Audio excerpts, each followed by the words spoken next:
இன்றைக்கான தேவனுடைய வார்த்தை பொறுமை. எபிரேயர் 10:36 சொல்லுது, நீங்கள் தேவனுடைய சித்தத்தின்படி செய்து வாக்குத்தத்தம் பண்ணப்பட்டதை பெறும்படிக்கு பொறுமை உங்களுக்கு வேண்டியதா இருக்கிறது. உண்மையில் எல்லோருக்கும் தேவையான ஒரு காரியம் பொறுமை. நாங்க யோபோட பொறுமையை குறித்து வேதாகமத்துல பார்த்திருக்கிறோம். அவருடைய பொறுமையின் நிமித்தம் அவருடைய வாழ்க்கையில் அவர் பெற்றுக்கொண்டதான நன்மையை குறித்தும் பார்த்திருக்கிறோம்.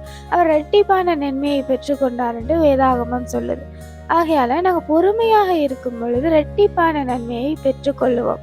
உண்மையில் தேவன் எங்களுக்கு வாக்குத்தத்தம் கொடுக்கிறாரா இருந்தா அவர் வாக்கு மாறாதவர், அவர் சொல்லாகும் கட்டளையிட நிற்கும்.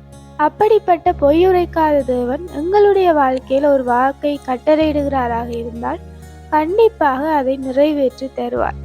ஆனால் அதை பெற்றுக்கொள்ளும் வரைக்கும் நாங்கள் பொறுமையோட காத்திருக்கிறவர்களா இருக்க வேண்டும்.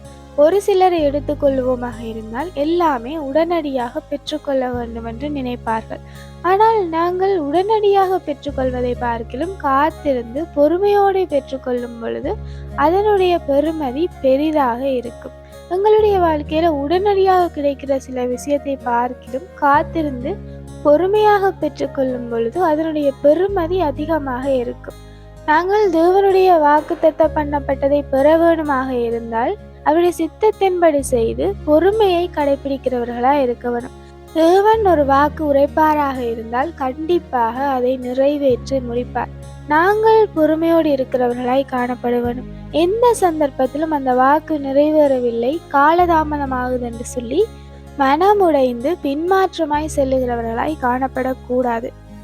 பொறுமையை வளர்த்து கொள்ள வேண்டும். தேவன் எங்களுக்கு கொடுத்த வாக்குத்தத்தத்தை அவர் நிறைவேற்றி தர போதுமானவராக இருக்கிறார். Have a wonderful day.